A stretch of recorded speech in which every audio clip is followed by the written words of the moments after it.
Hello everybody, thanks for tuning in to part 2 of this DIY wood-fired brick pizza oven build. Let's get started on the second part.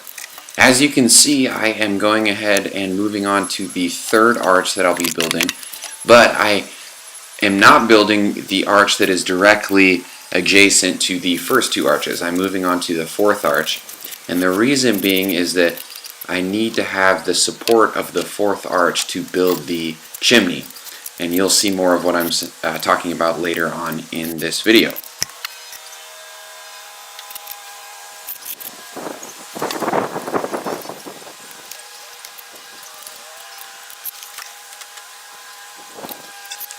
Now I'm sure I'm going to get some questions about the pole that I'm building right next to. You can see that I'm building the oven right up next to this pole, which the reason I did this was because of the layout of my patio and the future projects that I want to take on with relation to my patio. I end up having to put some metal flashing on the face of the pole when I start to use the oven. But surprisingly, the fire brick that I use, really holds in the heat pretty well, and so I'm not at all worried about the pole lighting on fire. So that's good.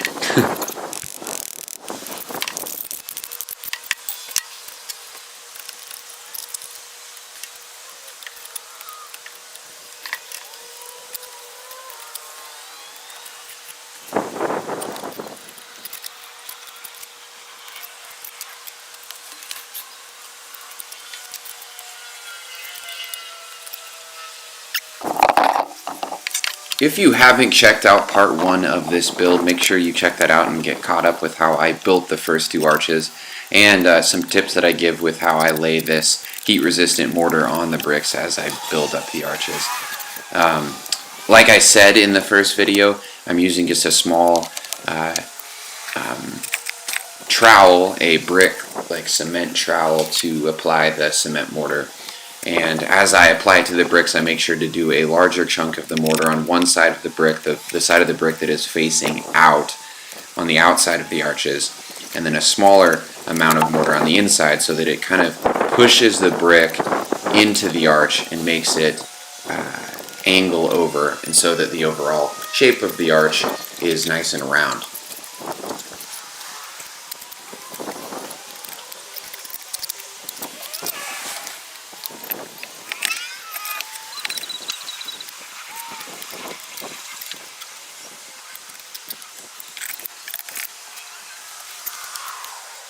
One thing you want to keep in mind as you're building up these arches with this mold in between with those loose fitted bricks that are underneath is that you check the level and the position of the arch throughout the build of the arch, because it will shift as you're moving or as you're putting more bricks down, and you don't want it to shift into a weird position. Then you forget about it and then it dries and you can't fix it. So just keep a good eye on the whole entire arch as you build it up.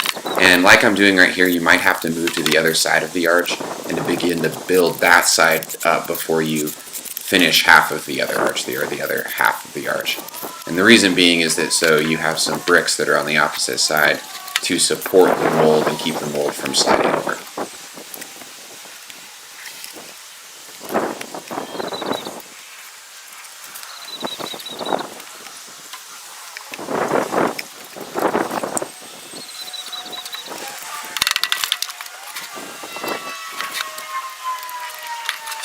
Another thing that I mentioned in part 1 of this video is that I spent a lot of time worrying about the perfection of laying down this mortar at the beginning of the project.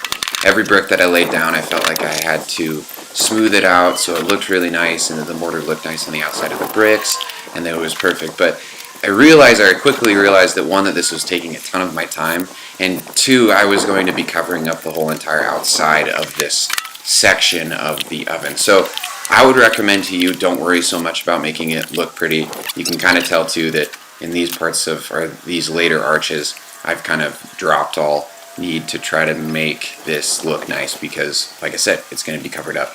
So I'd recommend doing the same.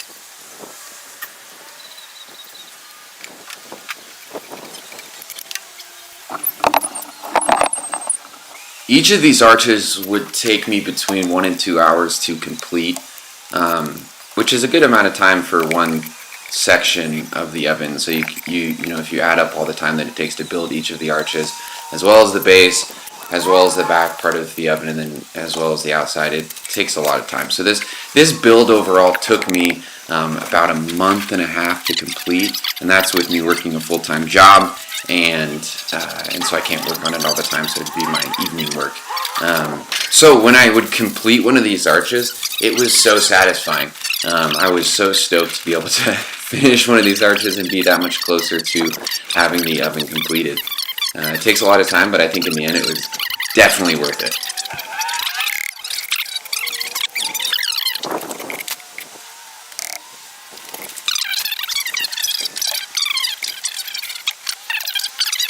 Another tip that I'll give to all the viewers who haven't seen part 1 of this build is to make sure you squeeze out all of the air bubbles in the mortar as you press it into or in between the bricks. You can see here that as I press that mortar down, I'm squeezing more and more into it, wiping the excess that squeezes out and then pushing it in again. And I kind of do this over and over again just to ensure that there's no air bubbles down in there, because the air bubbles could pop when you get a fire blazing, and you don't want that to happen because it could destroy a section of your oven. So after I completed that arch, I went ahead and let it dry for about 24 hours, if not a little bit longer. Then I use a hammer to beat out the bricks, the loose fitted bricks on the bottom, and then get the mold out. And then I can move on to the final arch.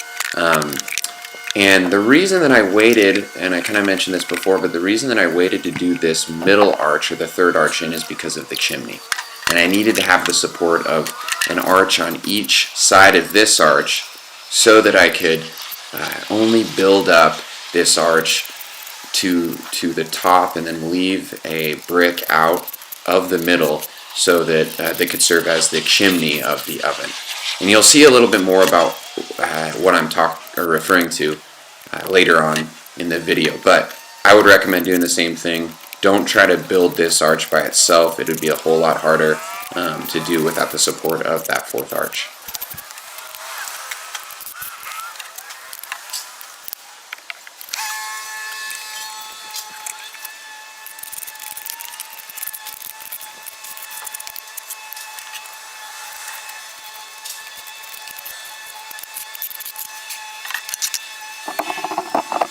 One thing to keep in mind as you're building up this arch that is enclosed between two separate arches is that you need to cover both ends of the bricks that you put into place with the mortar so that you fully seal up the oven.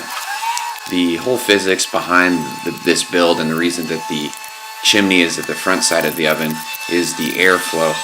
And what you want to have happen when you go to build a fire is you want to build a fire on the floor of the front end of the oven, let it kind of start up and begin to heat up the oven, and then you'll be able to push the fire to the back side of the oven and then use the floor where you actually built up the oven to cook the pizza. And the ideal thing to have happen is that the air will come into the oven and it'll go into the fire and it'll push the heat to the back side of the oven, then up the back of the oven into the ceiling of the oven, and then it will come back to where the chimney is located and then exit. And then, but as it's exiting, a lot of that hot air is going to fall onto the floor of the oven on the front side of the oven where you'll be cooking pizzas. And you'll get between, or the ideal temperature is between 500 and 800 degrees. And you can use a heat gun, which is what I use later on when I start to cook pizzas, and you'll notice. But to measure the temperature on the floor where you're going to be tossing some fresh pizzas.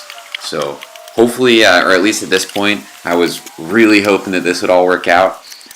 Kind of nerve-wracking, but you'll see later on that it does. So.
Once I got to the top and there was only 3 bricks left to be put in place to complete a full arch, I took one of the half-cut arches and instead of using 2 of the full-cut ones, and those ones are just an inch thick or an inch and a quarter, something like that, so they're a bit thinner, but I use these ones in place of the full-size ones for this arch because of the chimney. And so that I'll have a section left out, or a gap that the air can flow through, and then later on I'll be building up the chimney part of it. And it kind of took some experimenting with the bricks. You can see here I'm placing the bricks in different places, trying to figure out the best way to build this up. And the way that I came up with was using 2 of the half-cut bricks for this, or to finish off this arch.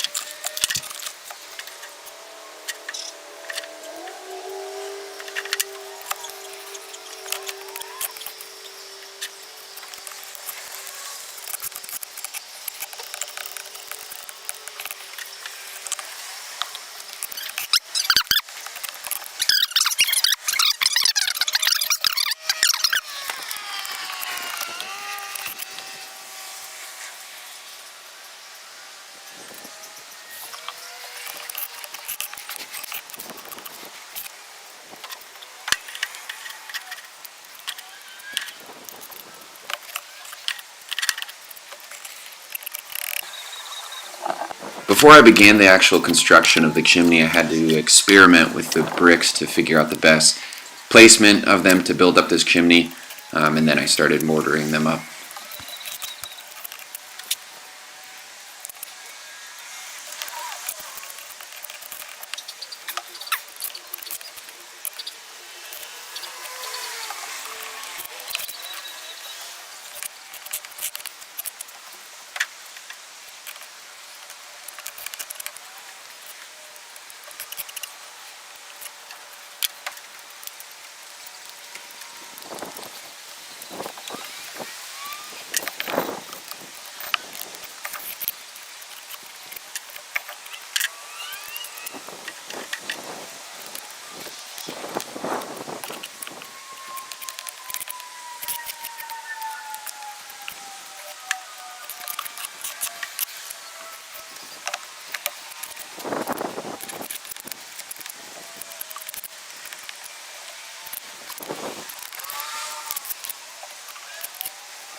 Alright guys, this completes part 2 of this DIY brick oven build. If you want to check out how I finish off this project and cook some really good pizza with some friends of mine, please check out part 3. It is posted on my channel, so give it a watch. Thank you again for watching and for tuning into Second Son Woodworks. Please subscribe, please comment, please share this to all of your friends, and build something cool.